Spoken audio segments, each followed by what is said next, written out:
Question is the treatment of an aqueous solution of 3.74 gram of copper nitrate with excess potassium iodide result in bronze solution along with formation of precipitate.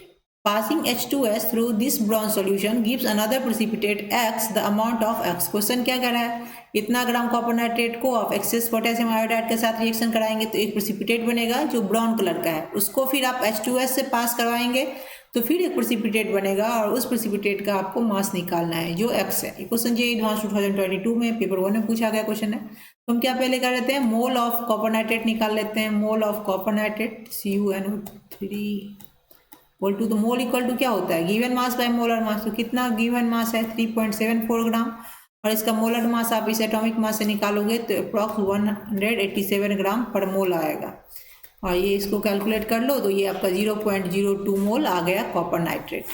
अब इसका reaction लिख लेते हैं। NO3 whole 2 का reaction किसके साथ, access potassium iodide के साथ, तो ये आपका आ जाएगा Cu2I2 और KNO3। इसको बैलेंस कर लीजिए तो ये यहाँ पे 4 आ जाएगा, तो 4 तो यहाँ भी आ जाएगा और ये आपका 2 आ जाएगा, हो गया। यहाँ पे ये प्रेसिपिटेट है, ये आपका वाइट कलर का है प्रेसिपिटेट और ये ब्लैक और वायोलेट होता है, ठीक है। और ये I2 क्या करेगा फिर Ki, एक्सेस में Ki है तो ये I2 क्या करेगा Ki के साथ रिएक्शन करके Ki3 बनाता है जो आपका ब्राउन कलर का प्रेसिपिटेट होता है, यही आपसे पूछ रहा है। तो आप क्या देख रहे हो स्टोइचियोमेट्री से, जो 2 मोल कॉपर नाइट्रेट से आपका 1 मोल Ki3 बन रहा है, तो आप यहाँ लिख सकते हो 2 मोल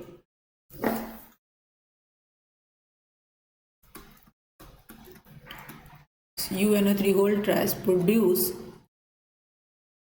कितना 1 मोल Ki3।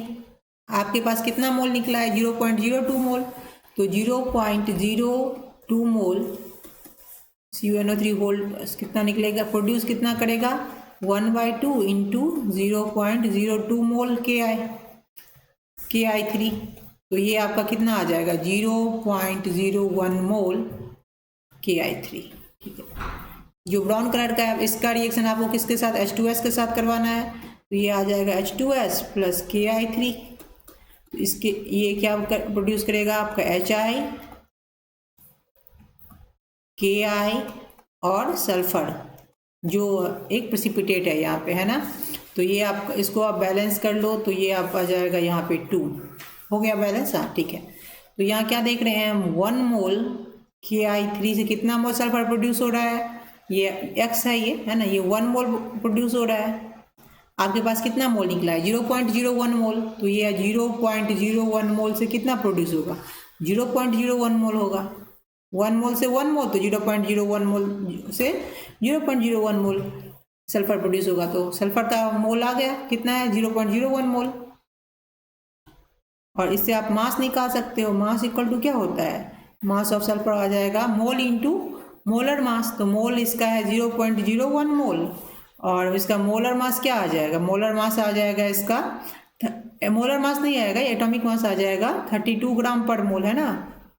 तो ये मोल मोल कैंसिल आ जाएगा, इसको आपका ये आपका आ जाएगा 0.32 ग्राम। तो आंसर क्या आ गया आपका 0.32 ग्राम।